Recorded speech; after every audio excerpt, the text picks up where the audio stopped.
kind of communication that still matters to people is when a volunteer, when somebody who, comes from their community, from their state, knocks on their door and tells them what's important.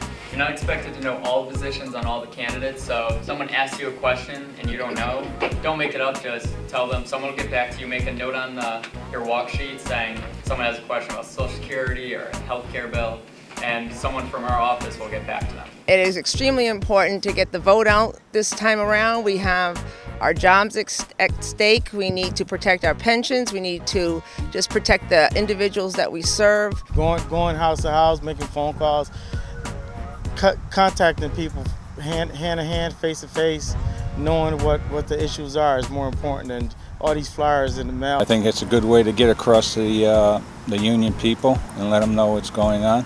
If our friends and our allies in the congressional seats can't keep the majority, then we could be in a lot of trouble in the next 2 years, and I don't want to see that happen.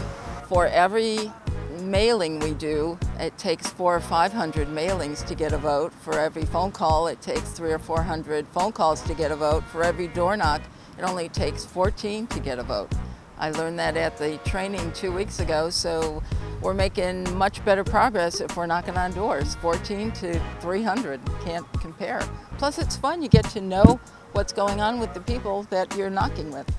You hear about their lives, they tell you things that are important that we need to tell other people.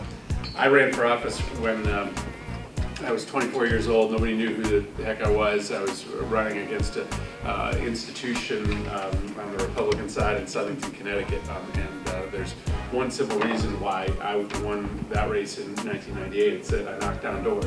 I just went out and started doing it in April, did it every night, every weekend, and won what ended up not being a very close race, and I've never stopped doing it. And the reason that we do it as a movement is not just because it's the best campaign tactic. I mean, we know that especially today when the airwaves are flooded with TV, when the mailboxes have a unfortunately new, Linda McMahon mail piece on an hourly basis. That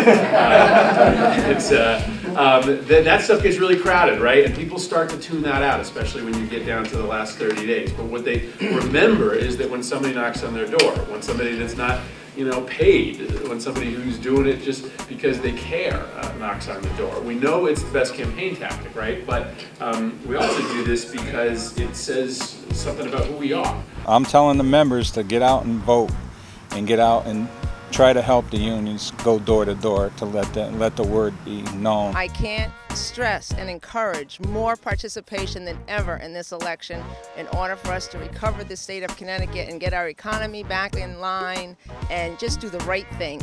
I really encourage everybody out there who might have a little bit of time between now and the election day. Go back to your date book, schedule in 1, maybe 2, maybe 3 days to come out and join us to make sure that this message gets communicated to every labor member, to every member of this community, one-on-one, door-to-door.